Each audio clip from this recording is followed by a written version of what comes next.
Assalamualaikum warahmatullahi wabarakatuh. Perkenalkan, nama saya Muhammad Fajrul Falah dari kelas 10 jurusan Teknik Komputer dan Jaringan. Kali ini saya akan menjelaskan tentang besaran pokok, besaran turunan, dan macam-macam termometer. Yang pertama ada besaran pokok. Besaran pokok adalah besaran yang satuannya telah ditetapkan terlebih dahulu atau kesepakatan para fisikawan dahulu. Terdapat 7 besaran pokok dalam fisika. Berikut adalah tabel nama-nama besaran pokok tersebut beserta satuan dan definisinya. Yang pertama ada panjang dengan lambang besaran L dan satuannya itu adalah meter. Selanjutnya ada massa dengan lambang M dan satuannya itu kilogram. Selanjutnya ada waktu dan lambangnya itu T dan satuannya itu adalah second. Selanjutnya itu ada suhu dan lambangnya itu T dan satuannya itu Kelvin. Berikutnya ada kuat arus listrik, lambangnya itu I, satuannya itu ampere.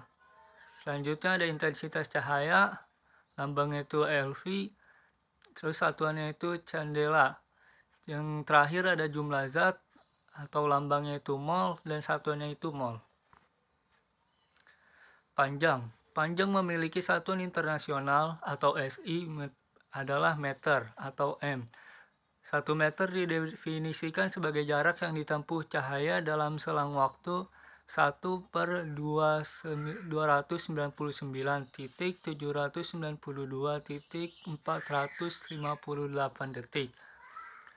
Yang kedua ada waktu. Waktu memiliki satuan internasional atau SI second atau S.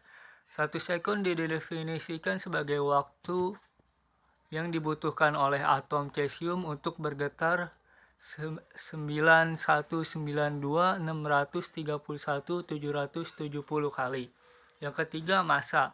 Massa merupakan besaran pokok untuk menentukan kuantitas benda. Massa memiliki satuan internasional atau SI kilogram. Massa didefinisikan sebagai massa sebuah silinder yang terbuat dari campuran platinum iridium yang sekarang disimpan di Sèvres, Paris, Prancis. Yang keempat ada suhu. Suhu adalah ukuran panas suatu benda. Suhu memiliki satuan internasional yaitu Kelvin. Suhu merupakan besaran pokok yang nilainya dapat langsung ditentukan.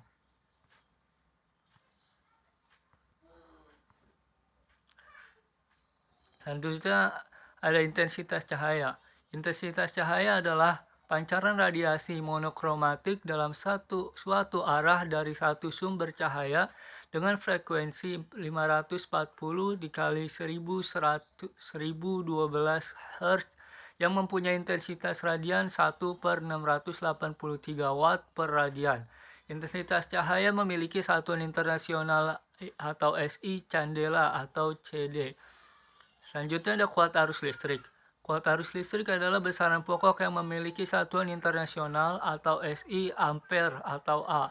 1 ampere adalah kuat arus listrik yang dibutuhkan untuk memindahkan muatan listrik 1 coulomb selama 1 detik. Selanjutnya ada jumlah zat.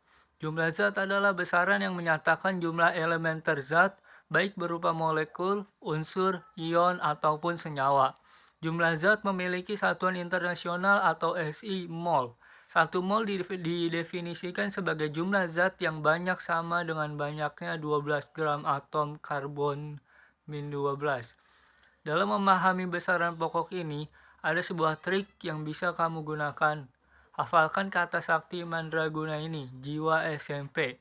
Singkatan tersebut jika dijabarkan adalah jumlah zat atau mol, intensitas cahaya atau candela, waktu atau second, arus atau ampere, suhu atau Kelvin, massa kilogram, dan panjang meter. Nah, selanjutnya ada besaran turunan. Selain besaran pokok, kita juga mengenal istilah besaran turunan. Besaran turunan inilah adalah satuan besaran yang diturunkan dari besaran pokok. Misalnya pembagian atau perkalian dua besaran pokok dan lain-lain. Besaran pokok dan lain-lain.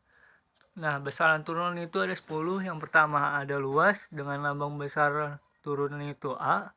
Satuannya itu meter persegi. Nah, yang kedua ada volume, lambangnya itu V. 3 ada massa jenis, lambangnya itu P. Keempat ada kecepatan, lambangnya itu V.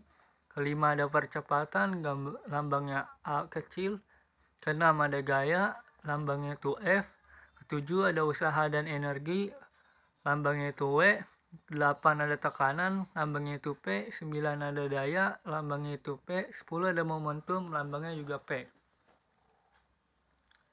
Nah, jenis-jenis termometer. Ada beragam jenis termometer yang bisa digunakan untuk mengukur suhu tubuh. Berikut beberapa di antaranya. Yang pertama ada termometer digital.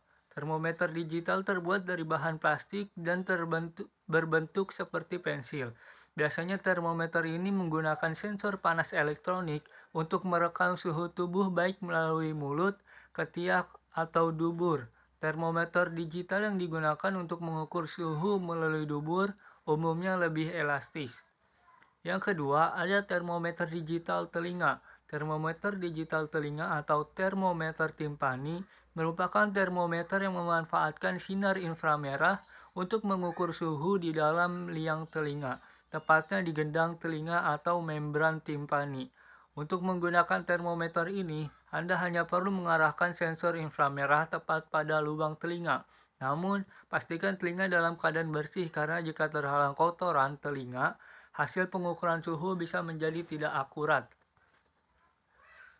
Yang ketiga, ada termometer dot digital. Termometer dot digital memiliki bentuk yang mirip dot atau empeng, sehingga cocok digunakan anak-anak atau bayi yang masih memakai dot. Cara penggunaannya juga mudah. Si kecil hanya tinggal mengisap termometer dot selama 3 menit untuk mendapatkan hasil suhu tubuh yang akurat. Yang keempat, termometer dahi. Termometer dahi atau termometer infrared menggunakan sensor inframerah untuk mengukur suhu pada area dahi dan arteri temporal di pelipis. Meski dapat memberi hasil yang cepat, termometer jenis ini belum dapat dikatakan memiliki tingkat akurasi yang setara dengan termometer digital biasa. Selain itu, termometer dahi juga memiliki harga yang lebih mahal dibanding termometer jenis lainnya. Yang kelima ada termometer air raksa. Termometer jenis ini mungkin termasuk jenis termometer yang paling sering ditemui. Berbentuk tabung kaca yang berisi logam cair berwarna perak atau air raksa. Paparan panas dari suhu tubuh akan meningkatkan tinggi air raksa dalam tabung hingga mencapai titik yang menandakan suhu tubuh. Meski murah, namun termometer air raksa tidak lagi dianjurkan untuk digunakan, sebab termometer ini mudah pecah. Selain itu, air raksa yang keluar dari tabung termometer mudah menguap dan terhirup. Hal ini berisiko menyebabkan keracunan. Nah, itulah penjelasan saya tadi tentang besaran pokok, besaran turunan, dan macam-macam termometer. Kurang lebihnya mohon maaf. Wabillahi taufiq wal hidayah. Wassalamualaikum warahmatullahi wabarakatuh.